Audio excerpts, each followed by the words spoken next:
On pousse pas la mêlée non plus dans nos clubs, on est 15. Quoi. Après, on parle de la perfide Albion qui ne ratera jamais une occasion. Voilà, on est là, on est d'accord, c'est bien. Bon, malheureusement, je connais certaines personnes qui disent je les salue malgré tout. J'écoute le podcast, en plus, tu me fous dans la merde, mon vieux. Bonjour à toutes et à tous, bienvenue dans Mêlée, le podcast où on demande aux gens qui aiment le rugby ce que ce sport a changé dans leur vie.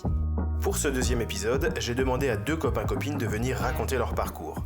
L'une est une joueuse rencontrée dans mon club qui met des culs le jour et mixe la nuit. Le second est passé par le Racing 92 avant de bifurquer vers son premier rêve, à savoir devenir comédien. Les deux ne se sont jamais rencontrés avant aujourd'hui. C'est Circé et Gabriel. Bonjour à tous les deux. Salut. Comment ça va ? Ça va et toi ? Ça va même bien, puisque j'ai du coup pas oublié de vous demander comment ça allait, comme à mes invités précédents, ce qui est donc mieux. C'est un meilleur point. Bienvenue dans cet épisode de Mêlée. Je suis en compagnie de Gabriel et de Circé, qui ne se connaissent pas du tout. Non. Voilà, c'est moi qui vous ai convoqué, on peut dire ça comme ça.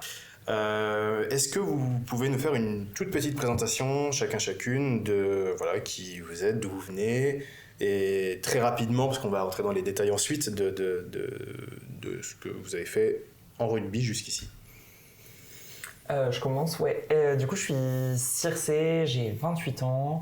Je joue au rugby depuis que je suis genre en CM1 ou CM2, mais j'ai fait des pauses.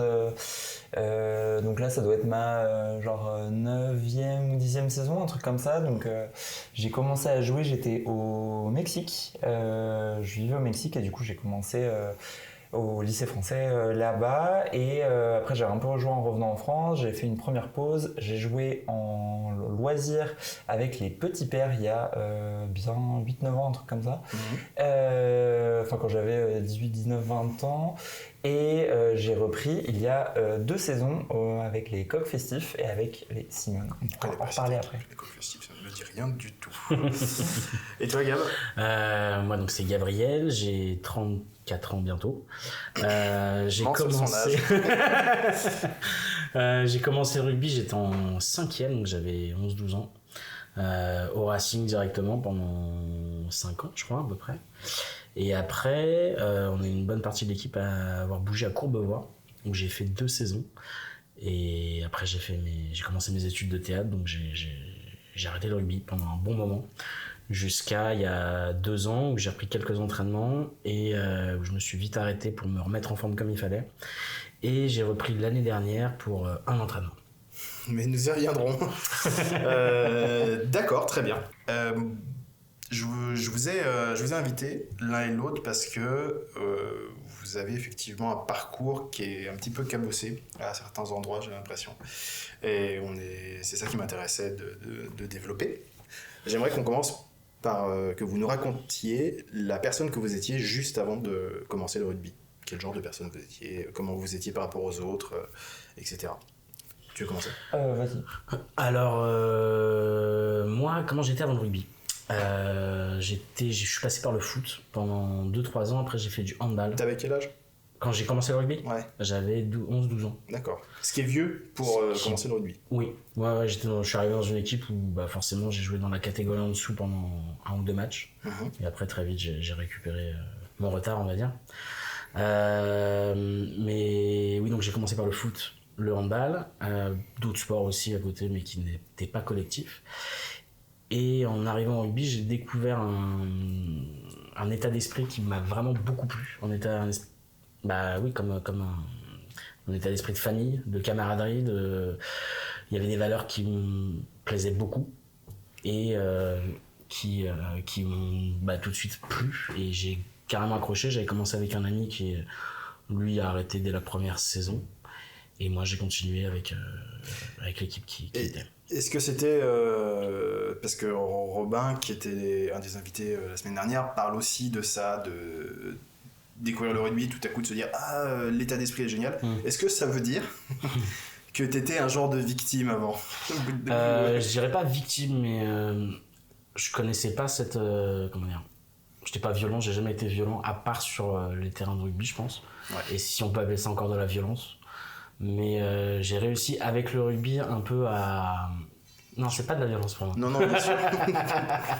non, bien sûr. c'est- Ne parlons pas du joueur qui s'est fait casser les dents avant-hier à La Rochelle. Mais- C'est des petits. Oui, c'est des C'est petits le pets. risque du métier quand même, dit. Mais... non, j'étais. Comment dire, pas introverti. J'étais plutôt franc camarade de base. Du coup, forcément, je me suis vite reconnu dans le rugby et dans ses valeurs aussi. Chose que j'avais pas vu au foot ni au handball trop. C'était très compétitif, beaucoup plus, je trouve. Même au Racing, là, il y avait de la compétitivité, mais positive, j'ai envie de dire, où on se poussait les uns les autres pour aller plus loin. Et c'est ça qui m'a vraiment beaucoup plu. Ok, on y revient. Après, toi, Circe, avant de commencer le rugby, tu te définirais comment? Alors déjà, avant de commencer le rugby, j'étais un petit garçon qui s'était fait harceler l'année d'avant en primaire. Donc toi, je peux te mettre dans la catégorie de notre victime. Voilà, victime.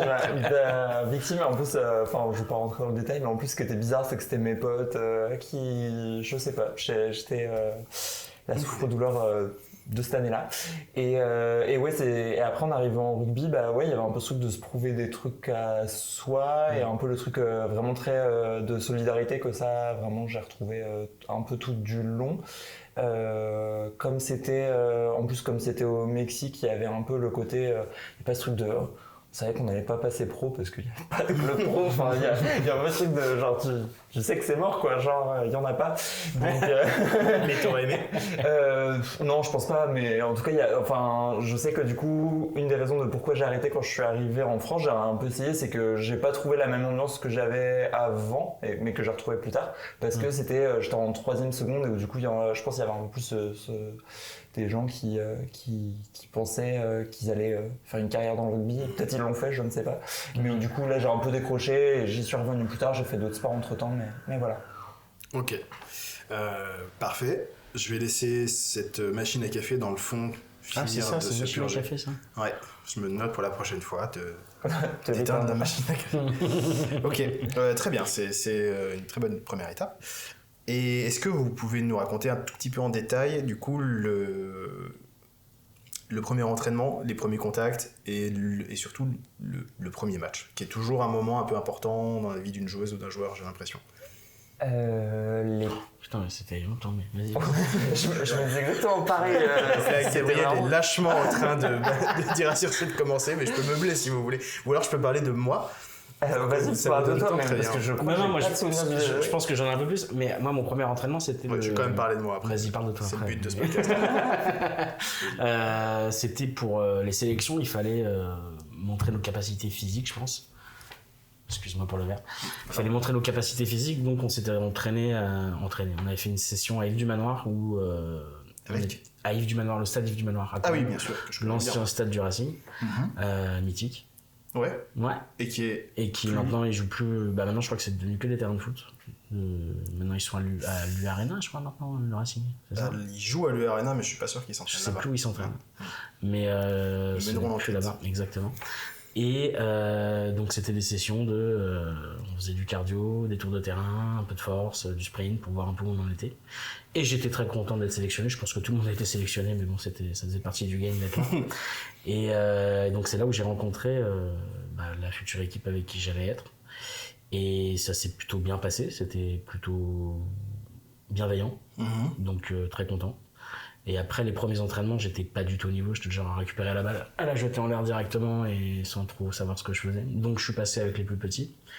Et le premier match que j'ai fait, c'était avec la catégorie d'en dessous, donc. Et j'ai tout de suite mis 1 ou 2 essais, je sais plus. C'était assez facile parce qu'on me donnait la balle, je fonçais, les gens m'arrêtaient pas, j'étais un peu gaillard pour mon âge à l'époque. Donc c'était plutôt simple. Au bout de 2 matchs, je pense, ils m'ont remis dans la catégorie dans laquelle je devais être de base. Et ça a déroulé, c'était plutôt cool. Voilà. Ok. Et. Toi? Je me sens pas exactement des premiers entraînements. En vrai, je crois que ça m'a pas marqué. C'était chiant. Non, c'était bien, mais je pense. Enfin, moi j'avais un père qui était très rugby, donc en fait, je Ah ouais. crois que je savais que je ferais du rugby un jour. Et du coup, c'était un peu le truc, le passage un peu obligé. C'était quoi, Mini Poussin, c'est ça? Je sais même pas en fait, moi j'ai commencé en fait dès que il y avait un club qui avait une section de mon âge au rugby, parce qu'il n'y avait pas de club il y avait pas beaucoup de clubs de rugby globalement, et du coup j'étais en CM1 donc je sais pas quel Ouais, ça doit être poussin, mini poussin, je pense. Quelque chose comme ça. Ok. Et le premier match, ça par contre je m'en souviens, je crois qu'on s'est fait terminer par l'équipe d'à côté, mais franchement c'était rigolo au moins. Après c'était l'apprentissage de la défaite et de ta balle. Ouais. Et tu l'apprends déjà à l'entraînement, mais en plus en match t'es un peu humilié. Et de un petit peu on perd ensemble collectivement, déjà il y avait ce truc-là de partager aussi la peine de la défaite ou ouais carrément, et un peu ce truc de ok j'ai pas été au niveau sur tel essai, un peu ce truc de ah mince j'ai laissé tomber les autres alors que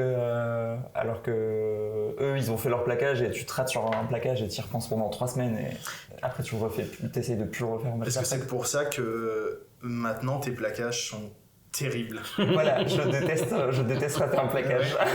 J'ai en tête l'année dernière contre le 15 de la Garde, parce qu'on a joué ensemble du coup avec CRC, chers auditeurs, où on se faisait laminer, on peut le dire, c'était terrible, le 15 de la Garde républicaine, donc il y avait une petite classe physique au-dessus de nous quand même, et à un moment, une énième fois, ils font une percée, il n'y a plus que toi qui as tes 15, si je dis pas de bêtises, et tu l'as attendu vraiment bras ouverts, et c'est avec un visage de Bouddha, et tu l'as accueilli, on s'est tous dit genre, ah si seulement on était tous comme ça. Mais ça c'était, je me souviens très bien de ce match-là, mais en fait c'est que j'ai pris une forme de passe sur le premier essai qu'on prend, ou le deuxième je crois, je prends une forme de passe et je me fais enrhumer, et du coup j'étais en mode genre, maintenant je ne vise que la personne je vise le porteur et je le plaque, il n'y a pas de, je débranche le cerveau, et voilà. Mais ça, c'est peut-être on est déjà un peu trop dans les détails, mais je crois qu'on doit tous faire ça, et d'essayer de jouer le coup de poker avec le mec d'en face, de ce qui va essayer de passer ou pas. Ouais, non, faut les défoncer.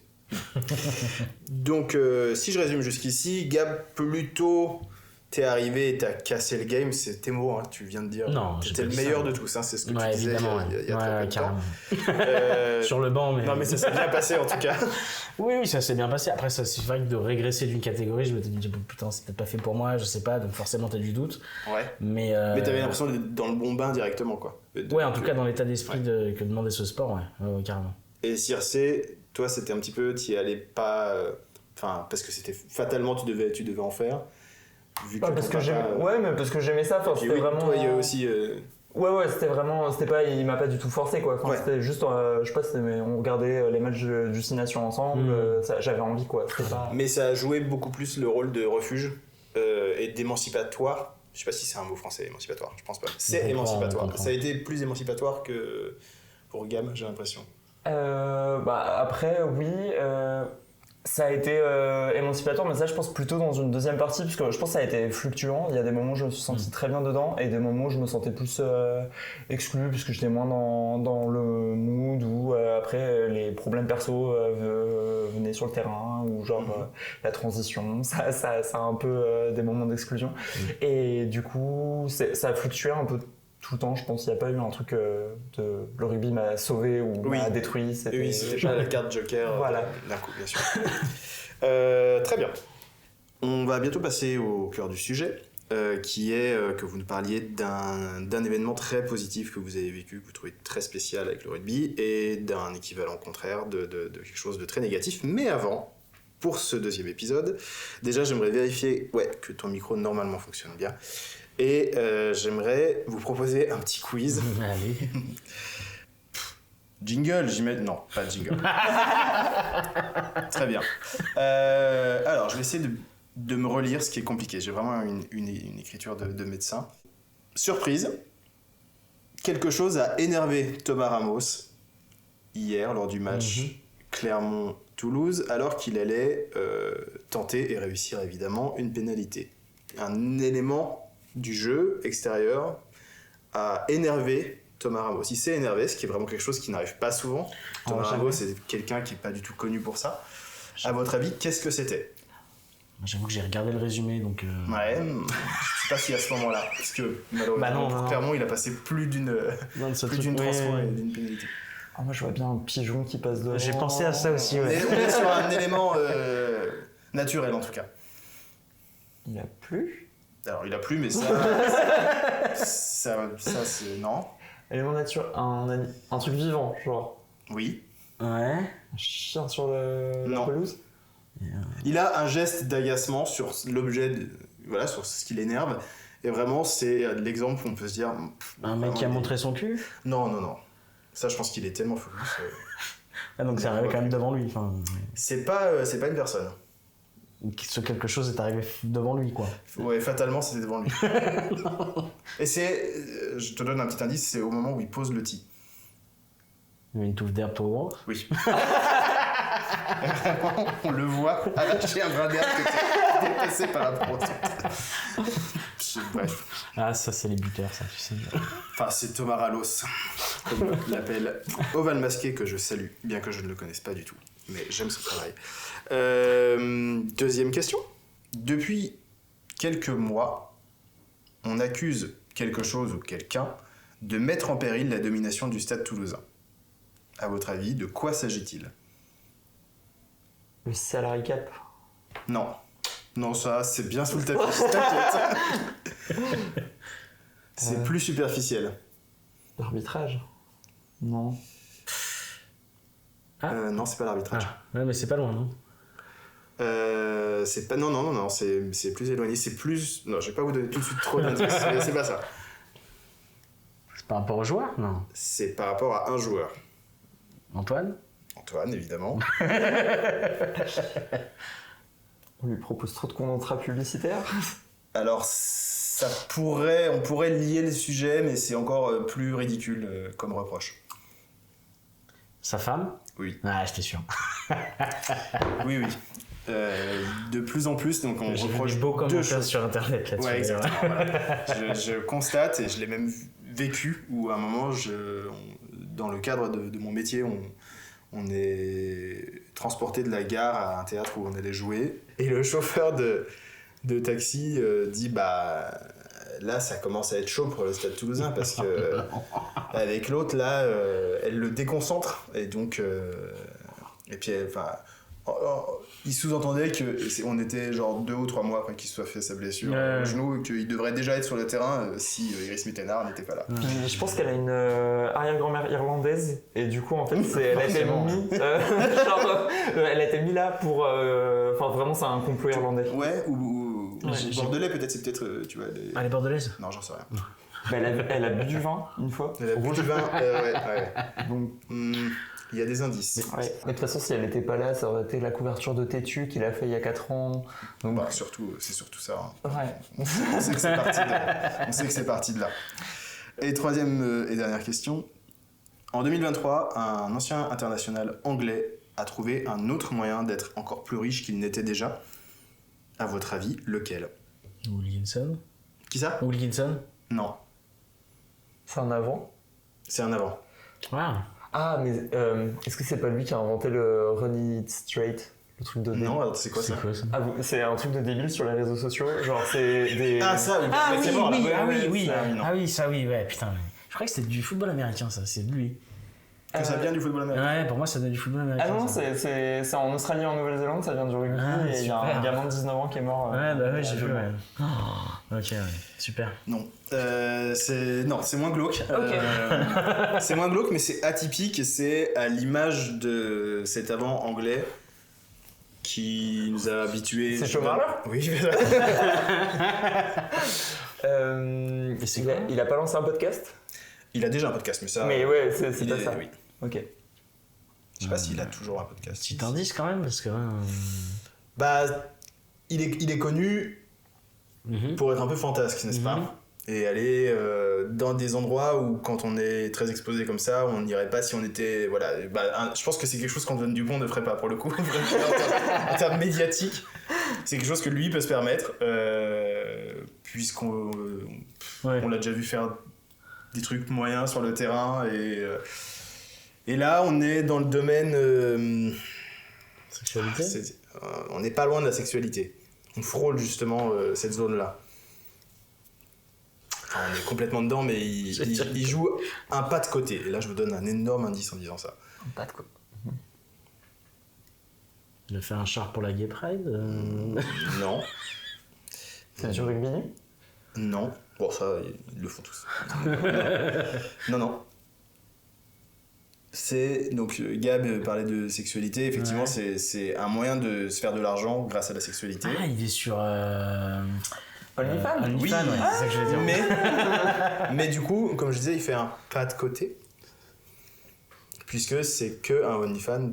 Pour les hommes. Non, c'est il y a tout le monde, mais c'est que ses pieds. Mais non. Je sais pas si ça existe toujours, mais il a fait vaguement le buzz. Voilà. Il a bien préparé sa retraite. Bravo à toi, Joe. Voilà, c'est la fin du jeu. J'espère que vous avez apprécié. Je m'en en demande. Très bien, je note. Ok, on va passer au vif du sujet et donc à... ça rigole plus là. Je vous ai demandé de penser à... d'invoquer un souvenir de quelque chose de... On va peut-être commencer par le négatif, si ça vous va. Par quelque chose qui s'est pas bien passé, que ce soit du coup sur le terrain ou à côté, dont vous avez été témoin ou que vous avez vécu. Dites-moi... Gab, est-ce que tu veux commencer? Ouais, ouais, carrément.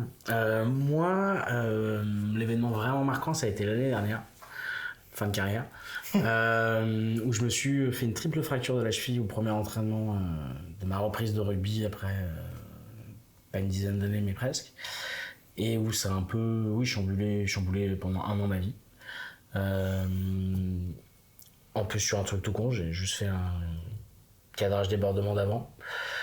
Et c'est-à-dire que je suis talonneur de base et on peut pas dire que ce soit la spécialité des talonneurs de faire des cadrages débordements. Ça s'est vu. Ça s'est vu, ça se voit de plus en plus et je pense que c'est... Maxime Lamotte qui a essayé de faire ça. Mais il est pas tout seul. Ah oui, t'as d'autres exemples? Bah oui. Merde. Ne me regarde pas comme ça. Bah si, parce que c'est un peu ton chouchou. J'en ai plein des chouchous. Bah non. Ton chouchou? Bah c'était Joe Marler, mon chouchou. Non, bah sérieux? Ah, j'adore Joe Marler. Ah, moi je pense plus du côté du Stade Toulousain. Ah, Julien Marchand. Bien sûr. Ah, il fait ça, lui? Bien sûr. Je le voyais juste tirer les lacets des autres. Non, mais ça c'est... Chut. Mais dire non, ouais, donc j'étais plutôt en forme psychologique, on va dire, et ça faisait bien une petite dizaine d'années que j'avais pas vraiment fait du rugby. L'année d'avant, j'avais commencé à faire 2-3 entraînements. Mon kiné que je commençais à suivre m'a dit écoute, là, c'est une 2 chevaux qui veut se faire sur des pistes de Formule 1, c'est pas possible, faut que tu te calmes. Donc je te retape. Il m'a retapé et il m'a dit bon, tu reprends, mais tranquille. Ah oui, c'est vrai qu'il y avait eu cette préparation Et très lente. ouais, j'ai eu 6 mois avec ce kiné-là qui essaie de me remettre, de me redresser, on va dire, le corps. Et j'ai repris le rugby en me disant bon, bah c'est bon maintenant. Il m'avait bien dit bon, tu fais attention, tu vas tranquille. Mais ce qu'il m'avait pas dit, c'est ne retourne pas sur le terrain. Tu restes à côté, tu fais des échauffements, tu cours un peu, tu testes un peu. C'est un peu dommage quand même qu'il ait oublié de préciser ça. Ouais. Il m'a dit sans vouloir beaucoup parce qu'il... Oui. Donne-moi son adresse. Non, il est au chômage. Il est à la retraite en janvier. Donc comme par hasard. Et donc j'ai repris le rugby sur du synthétique à Courbevoie, sur les terrains que j'avais repris après le Racing. Et l'entraînement se passe, je fais 2-3 roulettes, c'est plutôt pas mal. 2-3 roulettes, c'est quoi? Ce que j'appelle des roulettes, moi, c'est juste, je fais du 360 pour éviter un plaquage. On commençait par le toucher, donc c'était tranquille. Et à un moment, je me chauffe, je me dis, ah, c'est cool, je me sens bien, je sens que je reprends des réflexes et que mon corps répond bien. Et je fais un cadrage débordement, et j'ai fait juste le cadrage, et là, j'ai entendu crac, crac, crac. Je savais que c'était cassé, donc je restais au sol, les pompiers sont arrivés. Heureusement, c'est le rugby, donc les gens sont quand même assez sympas. Et bref, il y a un des camarades qui était là que je connaissais pas du tout, qui a ramené ma voiture, qui a pris soin de tout ça, qui a vraiment été un amour. Je te remercie au passage. Et donc après, j'ai eu jusqu'en juin, je pouvais rien faire. Je suis au médoc pendant 2 mois, évidemment, et triple fracture de la malléole, donc plutôt sale. Et il me disait, ouais, tu vas marcher au bout d'un an et demi. Alors j'avais une grosse tournée de spectacles, parce que je suis comédien de base. Oui, c'est comme ça qu'on se connaît. Oui, c'est comme ça qu'on s'est connus. On s'est croisés sur les plans. Ouais. C'est pas vrai. En soirée. Et donc, ambulance, tout ça, drogué pendant 3 mois. Et en même temps, j'avais mon déménagement. J'ai un petit enfant qui avait 2 ans à l'époque. Donc, ça a un peu chamboulé mon travail, ma vie de famille. J'ai évidemment pas demandé un arrêt maladie parce que, en tant qu'intermittent, c'est compliqué et c'est chiant, ce que j'aurais dû. Donc, j'ai perdu mon intermittence. J'ai passé une belle année de merde, on peut le dire. Et surtout, j'ai promis à ma compagne de plus reprendre le rugby. Parce que faut pas que ça se repasse. Ouais. Si ça se repasserait, ce sera vraiment assez dramatique. Donc je ne pense pas que si je reprenais, je me ferais encore une triple fracture de quoi que ce soit. Mais dans le doute, Oui.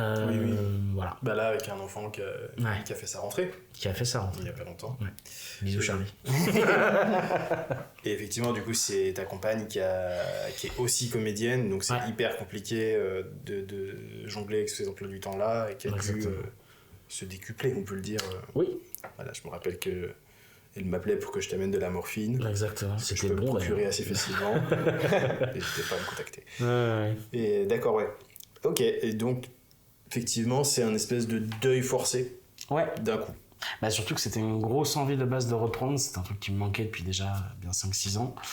Et je me suis dit, bah vas-y, je reprends, je me remets en forme. Je faisais 100 kilos l'été où j'ai repris. Donc je me dis, j'ai 3 chiffres, il faut que j'arrête là, il faut que je me remette au sport. Et le seul sport qui me faisait vraiment kiffer et que j'aime faire, c'était le rugby. Donc en plus, coïncidence, des potes du Racing m'ont rappelé en mode, on a besoin d'avant, viens. Donc on est 2 avec Maxime. Pour jouer en top 14, c'est ça que tu précises pas. Hein? Pour jouer en top 14, des potes du Racing. Exactement, oui, effectivement. Ouais. Donc c'était cool. Et non, c'est un club qui est un club, ancien club Air France, qui s'appelle maintenant je sais plus comment, ils changent de nom tous les ans. Mais c'est des clubs de, comment on appelle ça, de travail, on va dire, d'entreprise. D'entreprise, ouais. En général, ça joue fort. Bah là, il y a pas mal d'anciens et puis ils bossent avec d'autres clubs aussi, dont un club qui est en division 1. Et oui, il y a un bon niveau. Ouais, moi j'ai vu la Poste défier le 15 du barreau, un truc comme ça, et tu te dis, les postiers finalement, c'est pas ce qu'on croit, quoi. Mais donc ça, c'est la pire expérience que j'ai au rugby. Après, j'ai eu forcément des petits pets physiques, mais c'est pas... La plupart du temps, c'était en entraînement ou en échauffement même. Je me suis fait péter le nez par un coéquipier en échauffement avant un match. Donnez-nous un nom. La chouette, on l'appelait. Mike Baldachi. Ça, c'est quelque chose que j'ai oublié. J'ai oublié de vous demander. Je fais une mini aparté, mais est-ce que on vous donnait des surnoms? Ouais. Ouais. Moi, c'était Tic, parce que j'étais avec Tac toujours. C'est quoi sur ça? Je crois pas que j'ai de surnom. Ah ouais? Bah, à part un diminutif, si, mais c'est. C'est vrai. J'ai pas de surnom. C'est pour ça que tu quittes le club? C'est tout. Voilà. Ok. C'est vrai que Sissi, à part Sissi, bon. Mais ça, c'est mon expérience personnelle qui a été dure, voilà, dans le rugby. Bah parce que, oui, enfin, t'as pas eu... Toi, t'as pas eu... comme, voilà, t'as commencé au Racing, etc. T'as pas été frustré de te dire, ah tiens, j'aurais peut-être pu avoir une vraie carrière dans le rugby et c'est ce deuil-là que je dois faire? Bah, en fait, de base, j'ai toujours voulu être comédien. Et... on est une bonne partie de l'équipe du Racing à s'être barré du Racing pour aller à Courbevoie. Je crois que c'était peu de temps avant qu'ils montent en top 14 ou juste pendant, je me rappelle plus très bien. Et on s'est barré parce qu'il y avait un espèce de remaniement et nous on voulait continuer à faire une 3e mi-temps, à boire des bières, à s'éclater. Du coup on est à la Courbevoie. On était, je pense, une bonne dizaine voire une quinzaine à y aller. Ok. Et donc moi j'ai suivi forcément. Et j'avais pas envie d'être dans la compétition. À tout prix. Ok, donc c'était pas ce deuil-là, c'était juste là le deuil de jouer. Ouais. Prendre du plaisir à jouer totalement. Que tu dois faire. Ouais. Et aujourd'hui, tu dirais que t'es sur la fin du deuil ou... L'envie est toujours là. Ouais. Le manque est toujours là. Mais la raison dit qu'il faut pas. Et est-ce que coacher, ça pourrait être une solution? Je sais pas si j'ai les qualités pour coacher, mais c'est quelque chose qui me plairait beaucoup, je pense. Ouais. Je pense que peut-être give it a try. Allez. Non, vraiment, c'est peut-être l'occasion d'essayer, en effet. CRC, est-ce que tu veux nous raconter un truc qui est pas un bon souvenir et qui est je pense que oui, tu m'en as un petit peu parlé auparavant. Je te laisse. Ouais. Du coup, moi je pense un peu la perspective d'avoir joué au rugby en tant que joueur mais aussi en tant que joueuse, puisque du coup j'ai transitionné il y a 6 ans de cela, 7, 6, 7 ans, un truc comme ça, donc ça date. Et du coup, dans les trucs négatifs, je dirais qu'il y a quand même un peu une partie de l'esprit de vestiaire. Enfin, autant l'esprit du rugby est très cool sur le terrain, mais une partie de l'esprit de vestiaire, ça laisse passer des trucs comme le sexisme ou le racisme, la transphobie, mais aussi du coup les violences sexistes et sexuelles. Et du coup, le souvenir vraiment négatif que j'ai, c'est un de ces derniers cas de violence sexiste. Et je trouve que ça, c'est un truc que le rugby a besoin de se remettre en question sur ça, parce qu'il y avait un peu des tendances à normaliser des blagues ou des comportements au monde de justement cet esprit de vestiaire de c'est Mimine, c'est pas le plus fin, mais il est pas méchant au fond. Et en fait, si, tu vas voir quand il aura un bracelet électronique, ça va être moins sympa pour jouer avec Mimine. Donc voilà, et pour le coup, je vais pas m'étaler sur le cas précis, mais en fait, pour le coup, j'ai un peu senti que c'était un peu un gros impensé, que ça a failli faire imploser une équipe, quoi. Et ça a détruit la vie d'une joueuse. Il y a d'autres qui se sont vraiment posé la question de est-ce que j'ai envie de continuer. On le voit aussi à d'autres niveaux, mais par exemple, il y a quand même plusieurs joueurs pros qui ont été violents avec leurs femmes ou harcelant. Stuart Hogg. Ils sont quasiment tous à Montpellier. Voilà, ouais, ils jouent quasiment tous à Montpellier, mais en vrai pas que. Et du coup, je trouve qu'il y a un peu cette tendance à un peu mettre ce truc sous le tapis, d'un peu dire c'est un truc qui est pas constitutif du rugby, c'est un peu contre les valeurs et tout, mais où ça va jusqu'à l'excuser au nom de la troisième mi-temps. Oui, non, puis en plus, je te coupe, mais je disais ils sont tous à Montpellier et tout. En effet, c'est pas vrai, on en a grillé à Montpellier.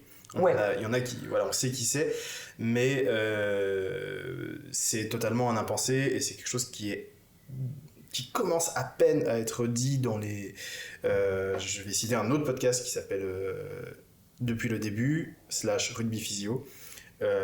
Et dans un de leurs derniers épisodes, il y a un petit moment déjà, au printemps, ils ont invité une nana qui était journaliste sportive et qui a un gros podcast elle aussi, qui s'appelle La Matrescence, je crois. Et pour le coup, c'est la première fois de ma vie où ils ont vraiment étalé le sujet. En mode, on en parle vraiment, et il y a ce truc de... Il faut qu'on regarde en face qu'en fait, c'est même pas l'esprit, c'est pas l'esprit de vestiaire, je trouve que c'est un espèce d'esprit de meute. Qui est effectivement qu'on excuse et on ferme les yeux, et y compris dans les clubs inclusifs comme les nôtres. Oui, bien sûr. Ouais. Et il y a ce truc là en fait de voilà, on est ensemble, donc en fait on se sont poussé des ailes, et dans le mauvais sens du terme, et les gens font n'importe quoi. Il y a un vieux monsieur du rugby dont le nom m'échappe qui a dit les rugbymen ont toujours été des filous, et je crois qu'il n'utilise pas ce terme-là. Il dit mais juste maintenant ça se sait, mais c'était quand l'affaire Gégour Oradou est sortie, il fait mais voilà, ça toujours, c'est pas tout à coup ils ont pas été très filous pour le coup. Non, et c'est c'est inutile de rentrer dans les détails de cette histoire qui a été décortiquée dans tous les sens, mais il y a un peu une petite musique qui dit oui, mais c'est parce que justement, c'est ce qu'on disait tout à l'heure, maintenant il y a beaucoup de fric, et du coup les rugbymen ils deviennent fous parce qu'ils ont plein d'argent et plein de pouvoir. Non, ça a toujours été le cas. Est-ce que toi, Gab, t'as vécu des trucs, été confronté à ça, où tu te dis je sais pas quoi faire, ou... Je pense qu'on était trop jeunes. Il n'y avait pas cette... Comment dire ? Moi, j'avais toujours entendu parler quand je fais du rugby, tu fais la tartine, tu fais la biscotte, je dis, de quoi tu parles, je savais pas ce que c'était que la biscotte ou la tartine. On m'a expliqué, je vais pas l'expliquer là. Mais non, moi, j'ai jamais eu ça, en tout cas, au Racing, ni à Courbevoie. Il y a jamais eu ces choses-là qui étaient assez... Voilà, bizarre, je trouvais. Ce qui m'a perturbé, pas ce qui m'a perturbé, mais ce qui m'a dit, waouh, quand même, c'est un sport où... Au contraire, justement, moi qui viens d'un milieu on est hétéro, cisgenre, blanc. C'était la première fois dans un sport que je voyais des gens, des mecs, des partenaires se faire la bise pour se dire bonjour. Au foot, c'était on se check, il n'y avait pas de... Tu vois, si on se faisait la bise, c'est qu'il y a une PD, tu vois. C'était un peu ça. Au rugby, il n'y avait pas ça. C'était t'es mon frère, on s'embrasse. C'est normal. Et ça, tout de suite, ça m'a plu. Je me suis dit, putain, c'est cool. Après, il y avait des choses de violence, entre guillemets, qui n'étaient pas sur la race, le genre ou quoi que ce soit. Parce qu'au Racing, il y avait des gitans, il y avait des arabes, des renois, il y avait des bourges, il y avait des mecs de Neuilly, tu vois, on était vraiment mélangés. Donc j'ai pas vécu ça et je suis très heureux, mais je sais que ça peut exister. Les seuls trucs violents que j'ai vus, c'était, enfin violents, si on peut appeler ça violent, on appelait ça la fosse, où on baptisait les mecs qui venaient d'arriver dans le car, où on les biflait tous. Non, je déconne. ouais, grave, tu fais grave une blague. C'est-à-dire qu'une fois de temps en temps, on balançait un mec et on lui donnait pas des coups, mais c'était plutôt gentil. Ouais. Mais jamais ressorti. Personne n'est sorti traumatisé de ça, c'était bon enfant. Il n'y a jamais eu ce truc-là de va y avoir une victime. Notre coach nous dit toujours on perd ensemble, on gagne ensemble. Et si quelqu'un fait une erreur, on fait tous la même erreur. On y va ensemble. Donc je pense qu'il y a eu cette éducation-là qui a fait que, et qui fait, je pense aussi dans certains clubs, c'est il y a un mec qui fait une connerie à l'extérieur, on y va tous ensemble faire la connerie. Et ça, j'ai l'impression que ça peut jouer. Ouais. Je pense que ça joue beaucoup justement ce truc de, en fait, comme c'est quelqu'un avec qui s'il y a quelqu'un qui est violent, en fait, comme sur le terrain, tu te défonces avec lui, t'es un peu en mode, tu veux pas, je pense que ça participe au déni des violences qui sont possibles, et où du coup, tu vas le défendre parce qu'en fait, c'est le réflexe qu'on t'apprend dans ce sport aussi, de ce truc de solidarité, un peu coûte que coûte, et genre, oui, ok, ce truc de... T'écoutes l'arbitre, mais après, si quelqu'un fait un choix, tu vas avec lui. S'il te fait pas la passe et qu'il va s'empiler sur la défense, tu vas le défendre dans le même. Il y a un peu ce truc-là, et du coup, je trouve que dans ce cas-là, c'est un truc qui est assez grave, pour l'avoir vécu. Et c'est surtout que pour moi, il y a vraiment ce truc qu'on va pas du tout pouvoir éviter ces questions, parce que en fait, le rugby a quand même perdu des licenciés. En France, on perd, mais sauf qu'il y a des... ça baisse un petit peu. Et il y a eu l'effet Covid, mais le nombre de licenciés baisse. Et en fait, le seul catégorie de licenciés où ça augmente, c'est les femmes. En fait, depuis en une saison, là, je crois que ça a pris 18%. Je vais chercher mes chiffres. Et entre 2017 et 2023, il y a eu plus 94% de licenciés. De licencier eux. Et du coup, c'est vraiment énorme. Alors que du coup, pour moi, il y a deux trucs qui vont sauver le rugby. C'est genre l'ouverture sur d'autres pays et on peut parler de la politique de World Rugby qui veut justement un peu fermer ça et empêcher les pays émergents de plus jouer avec les vieilles nations de rugby. Mais il y a aussi du coup la féminisation du rugby, et du coup pour moi ça joue en fait ce truc des violences sexistes et sexuelles. C'est juste qu'on va dégoûter du monde, et en fait c'est juste le rugby va en crever à force de se mettre dans cet entre-soi masculin où on se protège et où c'est érigé en monument, quoi. Ouais, mais c'est hyper intéressant parce que ce que tu racontes, parce qu'en effet il y a ce truc, dans l'épisode précédent on en parlait aussi il y a un devoir de solidarité et qui est sur le terrain, et de faire la connerie avec l'autre. C'est-à-dire effectivement, même si y en a un qui commence à vraiment mettre des caramels à un gars en face, du coup il y a une générale et compagnie, et effectivement ça se déporte parfois sur l'extra sportif, j'ai l'impression, et il y a ce truc de j'y vais, je fais tes causes pour mon pote parce qu'en fait c'est mon pote et qu'il y a cet esprit là, machin, etc. Et je trouve que c'est hyper compliqué. Moi je le vois dans notre club parfois, d'aller voir quelqu'un, et pour le coup nous c'est des broutilles vraiment, des problèmes d'ego ou des trucs comme ça, moi je suis le premier à me vexer par exemple sur le terrain, et de juste aller voir quelqu'un et lui dire écoute, je pense que là t'as mal agi, mais sur un truc la plupart du temps sportif, tu vois. Et c'est arrivé aussi un petit peu d'extra sportif, mais de dire c'est pas faire le flic, mais c'est de dire écoute, je te conseille qu'on en parle et que tu reconnaisses aussi que t'as déconné, etc. Et ça c'est je trouve le grand chantier, et qui est pas fait, vraiment qui me semble quasi inexistant dans toutes les strates de rugby. Je salue encore une fois les copains de l'épisode précédent d'Arbois qui prennent ces sujets à bras le corps et c'est très compliqué. Mais ils le font et c'est super difficile, encore plus pour eux dans des petites villes où vraiment tout le monde connaît tout le monde, pas intimement, mais vraiment le concept de voisinage, c'est pas un 20 mots. Mais c'est donc c'est un énorme chantier et c'est hyper complexe quoi. Je sais pas ce que ça vous évoque. Après, je trouve que c'est vachement différent ce qui se passe sur le terrain à l'entraînement qu'à l'extérieur. Je pense qu'à l'extérieur, évidemment, on se devrait, nous, partenaires de jeu, de dire pardon, mais là tu vas trop loin et je vais pas te suivre. Dedans, dans le sport, j'ai l'impression qu'il faut que le coach fasse le tampon. Ouais. Parce que toi, moi j'étais talonneur, donc mon rôle c'était de protéger mon œuf, d'être là avec les gars quand il fallait.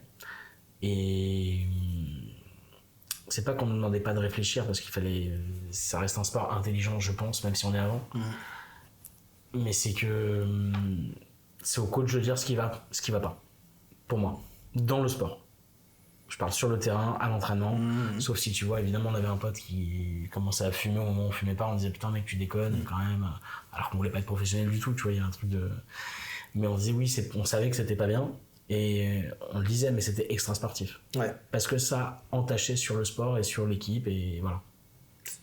Après, en dehors, oui, on se doit, je pense, d'intervenir. Ça, et peut-être que les nouvelles générations aussi Bah, tu vois, à l'époque, toi, c'était la fumette, et puis peut-être qu'aujourd'hui, les sujets s'élargissent un petit peu, et qu'il y avait, j'espère, des agressions sexuelles et tout ça, où les mecs arrivent à se reprendre les uns les autres. Il y a la cocaïne aussi qui a fait des beaux ravages maintenant dans notre beau sport. Hein. Tout à fait, qui en fait. Qui en fait. Mais c'est intéressant ce que tu dis sur le coach, parce que je sais pas ce que t'en penses, Tirci, mais le coach qu'on a eu depuis l'année dernière, au Coq Festif, je trouve, était très loin de l'image d'Épinal qu'on peut avoir du coach qui hurle, qui est un beauf patenté, qui voilà, il faut taper, enfin voilà. Et là il y avait quelqu'un, je dis pas son nom parce que je suis pas sûr qu'il veuille être médiatisé tout le temps, mais qui forçait au contraire à ce qu'on soit attentif, à ce qu'on s'analyse dans le jeu, mais aussi quasiment en tant que personne.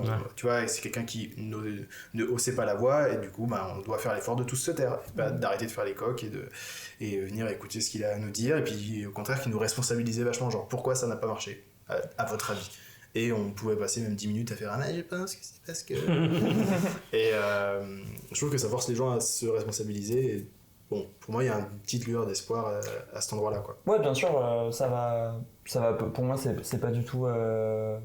Enfin, c'est juste. Il y a un état de fait de ce sujet n'est pas assez investi. Je pense que c'est en train d'être. Et d'ailleurs, tous les débats autour de ça, c'est en train d'être investi. Et pour ce que tu disais du coach aussi, c'est des fois.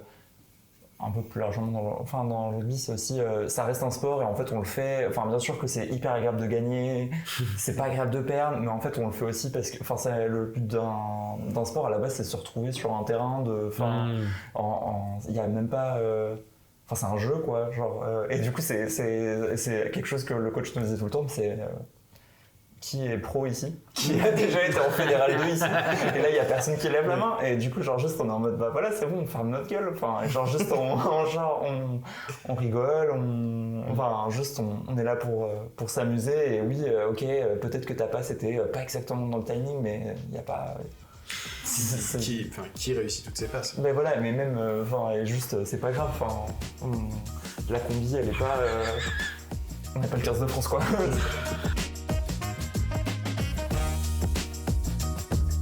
Changement d'ambiance, on va plutôt parler du coup de quelque chose de positif qui vous a marqué. Ça peut être quelque chose de drôle, de beau, encore une fois que vous avez vécu ou à laquelle vous avez assisté. Qui veut commencer ?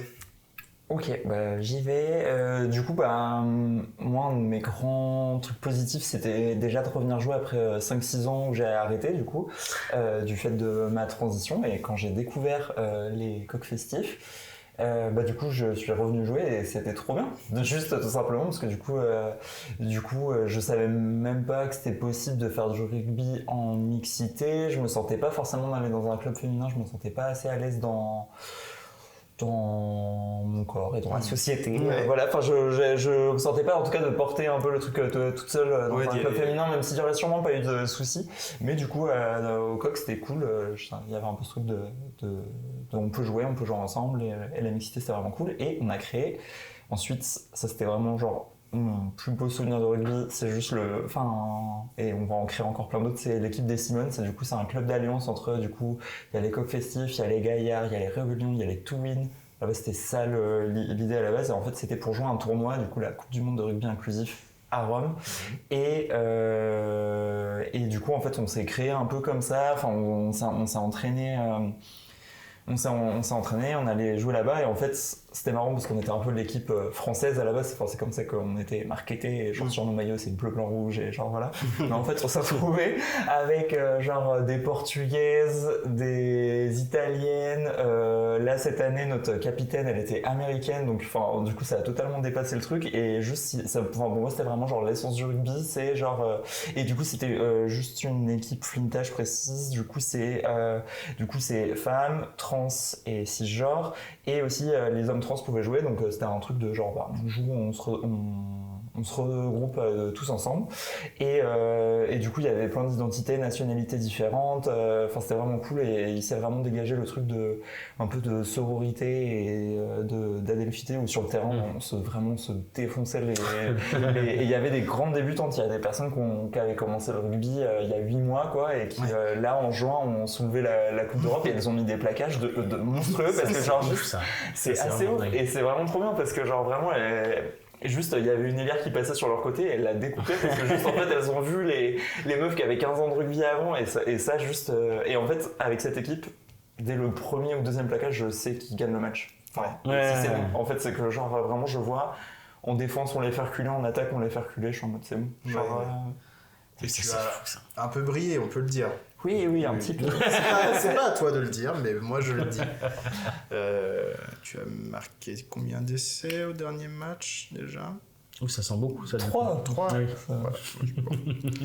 Après, elle a fait un autre match, elle a fait une commotion, ce qui est moins glorieux. Mais... Ouais, ça c'était moins marrant. C'est moins agréable. Non, pas 15, deuxième centre. Ok, d'accord. Oui, en plus on jouait à 14 puisque en rugby loisir on n'a pas le droit de pousser les mêlées et du coup... Non mais ça c'est un truc que je comprends pas que tu me disais aussi justement quand tu faisais les championnats... Ouais, non mais c'est la même... c'est impossible de jouer à 14, c'est parce qu'il y avait un problème d'Angleterre ou je sais plus quoi qui disait... Parce que dans nos catégories d'amateurs, en France, les assurances ne veulent pas assurer les équipes s'il y a de la mêlée.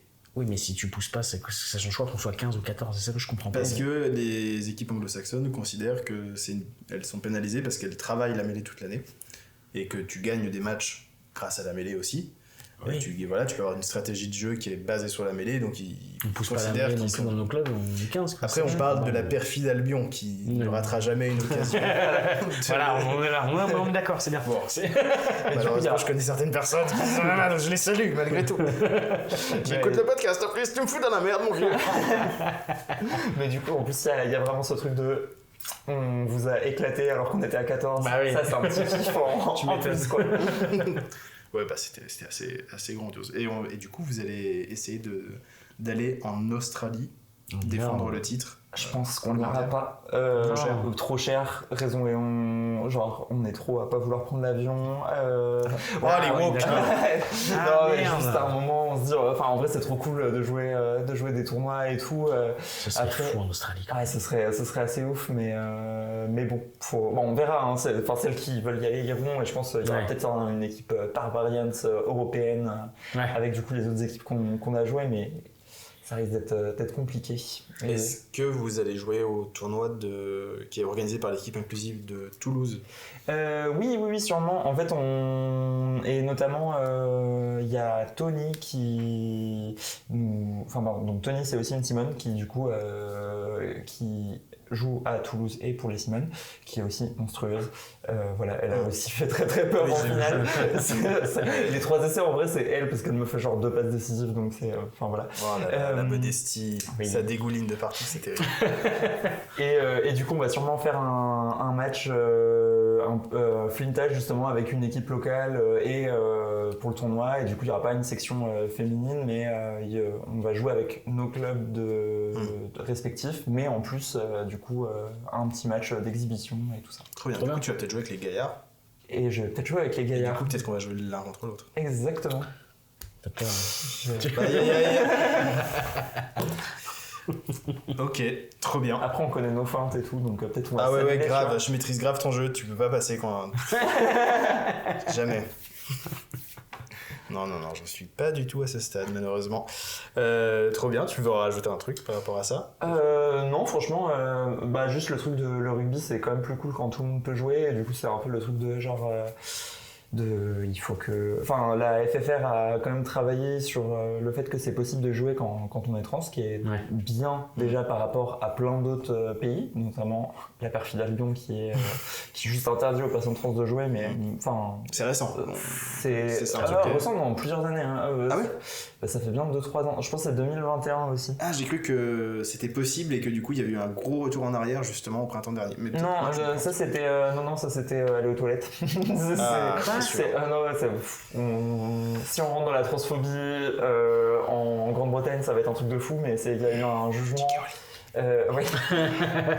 Il y a eu un jugement qui du coup, les personnes trans n'ont pas le droit d'aller dans les toilettes non mixtes qui ne sont pas de leur genre désiré. Mais en même temps, la Cour reconnaît que du coup, des fois, il y a une inadéquation entre le genre sur les papiers et la présentation sociale, et du coup, les personnes n'ont pas le droit non plus d'aller.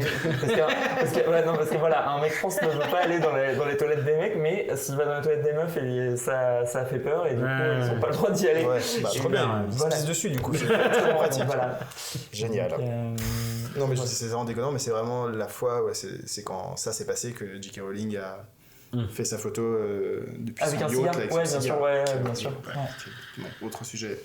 Encore un deuil à faire. Encore un deuil à faire. Et puis surtout, sur les trucs de sport trans, elle était en mode genre, il faut vraiment protéger le sport féminin et tout. Est-ce qu'elle a parlé de la Coupe du Monde de rugby ou est-ce qu'elle a parlé de sport féminin autre que pour exclure des femmes trans? Jamais de la vie. Donc, Bien sûr que non. J'ai vu qu'en boxe, là, les femmes aussi étaient interdites de boxer. Hein? Les femmes boxeuses françaises interdites de boxer. Quoi? Ouais. Parce qu'il y a eu des tests sur justement la testostérone que les femmes avaient, et si tu dépasses un certain taux, t'es considéré pas comme une femme. Ok, voilà. C'est de mieux en mieux. Il faudra revérifier quand même. Mais oui, j'ai vu ça il y a pas longtemps, je fais pardon.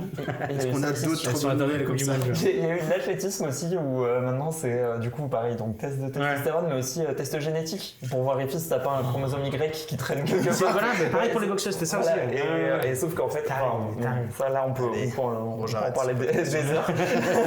Mais non, il y a vraiment ce truc un peu, alors que c'est marrant parce que chez les hommes on va jamais dire Antoine Dupont a des... Trop d'oestrogène, ça craint. Ouais, trop d'oestrogène, mais même juste,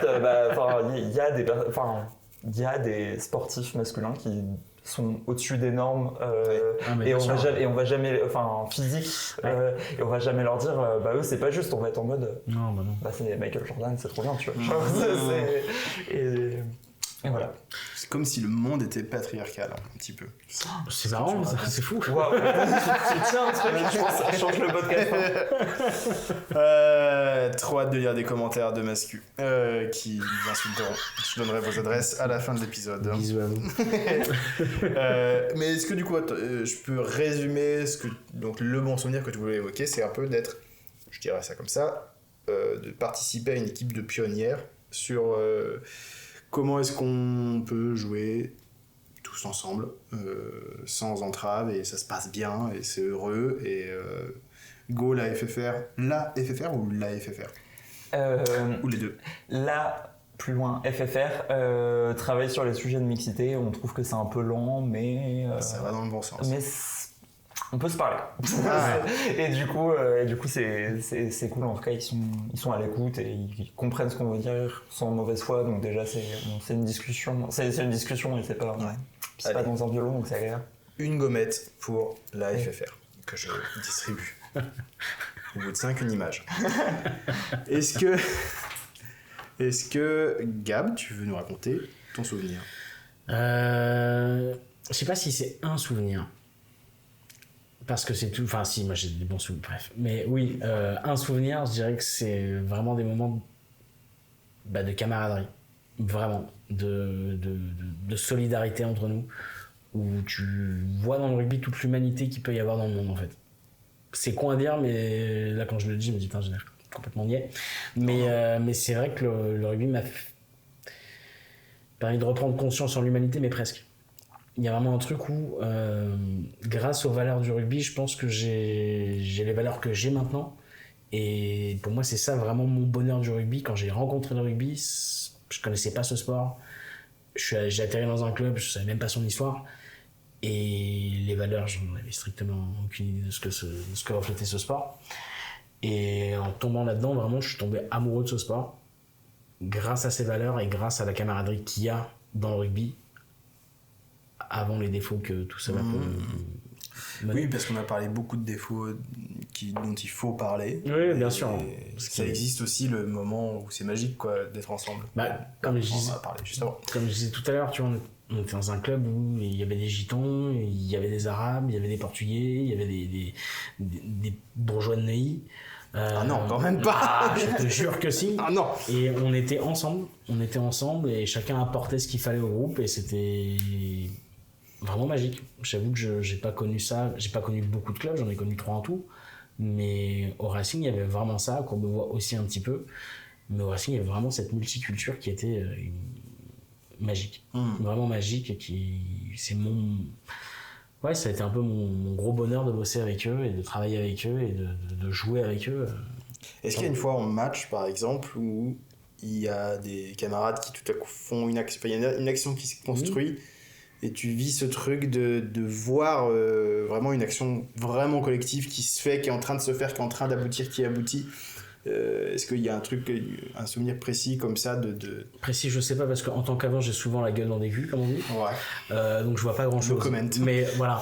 Non, on peut dire que ce soit dans les affrontements physiques, dans les gestes techniques, c'est vrai que oui, j'ai des souvenirs où on appliquait déjà le pick and go qui était magique, et aussi on se suit, c'est-à-dire qu'il y en a un qui fonce, il y en a un derrière, tu fais la passe, il refonce, il retape dans le tas, hop, il fait la face avant de tomber. Et ça, c'était des moments où moi je me rappelle, c'était magique parce que tu avais une vraie cohésion d'équipe.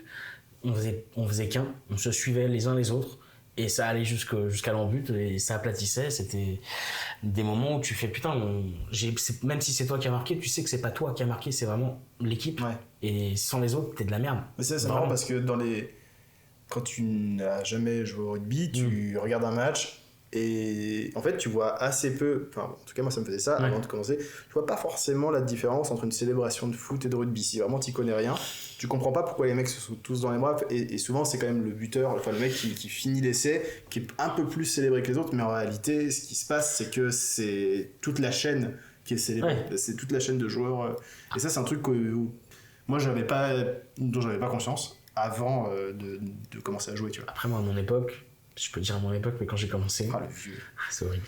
Quand j'ai commencé, la différence avec le foot aussi, c'était que le mec qui mettait un essai et repartait. Il n'y avait aucune célébration. Parce que c'était pas lui qui a mis l'essai, c'était l'équipe aussi. Il n'y avait pas un truc de tout l'équipe. C'était hop, on se replace, directement. Il n'y avait pas ce truc de putain, j'ai mis mon essai, je suis content, tu vois. C'était vraiment, j'ai mis mon essai, voilà, point barre, on recommence en fait, c'est pas fini. Le match est pas fini. Et c'est ça aussi que j'ai beaucoup apprécié par rapport au foot. Et je peux plus regarder le foot aussi par rapport à ça, et par rapport à l'arbitrage, par rapport au mépris qu'il y a pour les arbitres au foot, alors qu'au rugby, c'est vraiment, tu respectes l'institution arbitrale, tu fermes ta gueule, il a raison, t'as toujours tort, de toute façon. Et ça, c'est ce que j'apprécie au rugby, c'est cadré. Et pareil, tu t'embrouilles en match, t'as un souci avec quelqu'un, à la fin du match, t'as plus un souci, c'est ton pote aussi. C'est ça aussi que j'ai beaucoup apprécié. Ce qui se passe sur le terrain, se passe sur le terrain, ce qui est en dehors, c'est autre chose, on fait le même sport, on vit pour les mêmes valeurs, et ça, c'est beau. C'est ça que, je sais pas, un moment magique et apprécié en particulier, mais ça, c'est vraiment ce qui fait que j'aime le rugby. Ça va me manquer.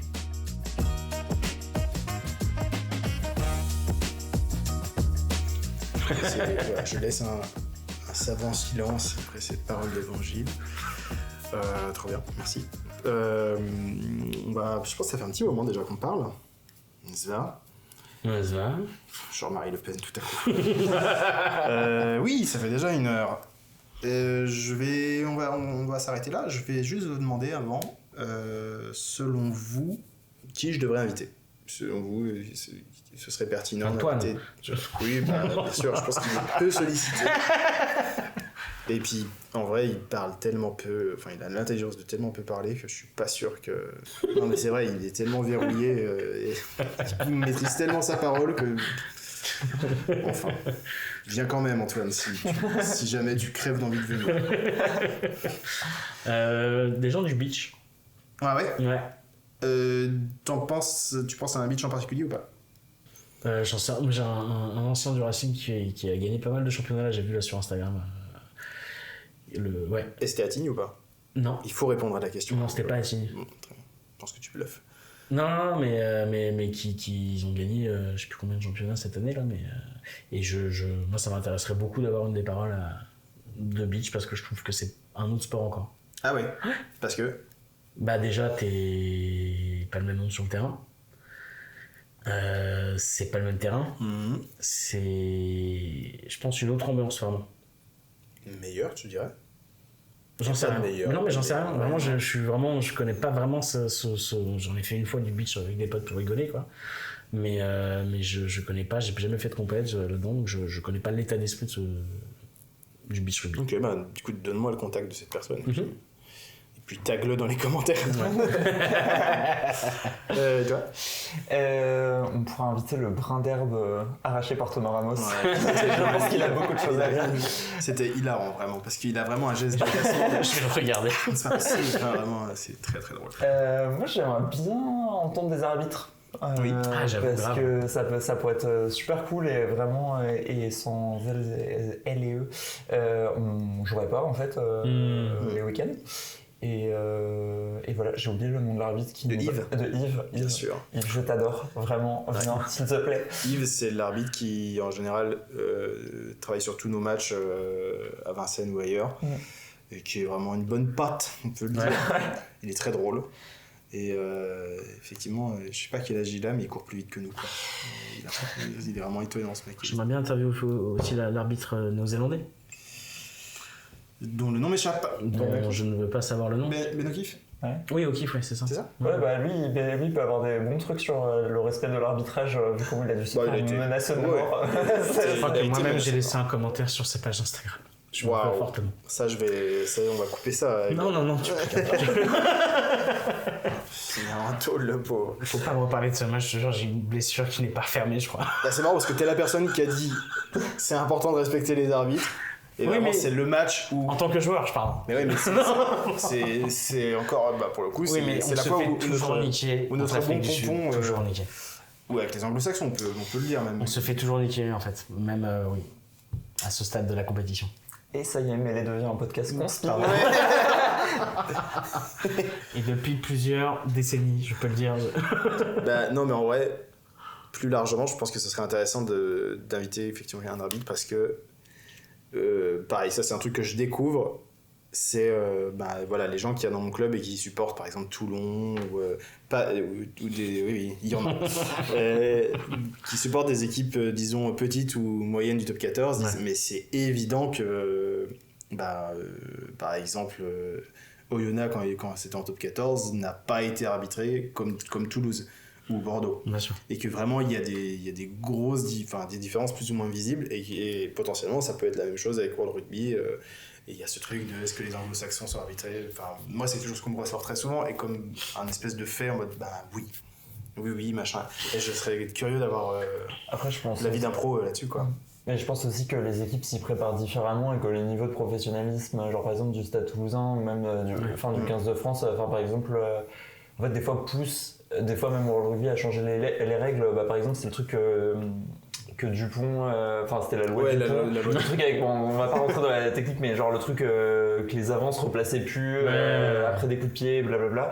Et je pense que du coup il y a aussi un peu ce truc de genre juste un niveau tellement élevé, en fait il y en a qui jouent mieux avec l'arbitrage que nous. Oui. Mais c'est ça, nous c'est vrai. C'est vrai que c'est préparé On se préparait de ouf. Je me rappelle avec le Racing, on parlait à l'arbitre, on disait bon, l'arbitre c'est ça, ces règles qui sont vraiment importantes, donc bah maintenant il faut se calibrer par rapport à ça et il faut faire en sorte qu'ils nous fassent pas chier là-dessus.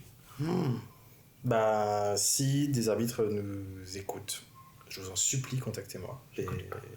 Mais c'est vraiment des gens discrets, secrets même.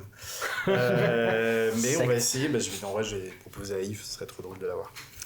Et ben très bien, écoutez, c'était très intéressant. Je vous remercie tous les deux. Bah merci à toi. Merci beaucoup. Est-ce que je dois dire tous les deux? Tu dis comme tu veux. Hein. C'est pas ce que dirait ma pote Qu'est-ce que Maëlle. t'as dit ton cœur? Tout point médian. Et le point médian. Mais vraiment un grand merci pour ces témoignages-là, qui sont forts, qui sont importants, qui sont beaux. Et je vous dis à la prochaine fois quand j'aurai trouvé quelqu'un d'intéressant à interviewer. Salut! Bisous. Salut. C'est donc la fin de cet épisode, merci de l'avoir écouté. S'il vous a plu, vous pouvez liker, commenter, partager dans tous les sens. Et si vous pensez avoir une histoire intéressante à raconter et qui implique de près ou de loin un ballon ovale, vous pouvez me contacter sur Instagram. À bientôt!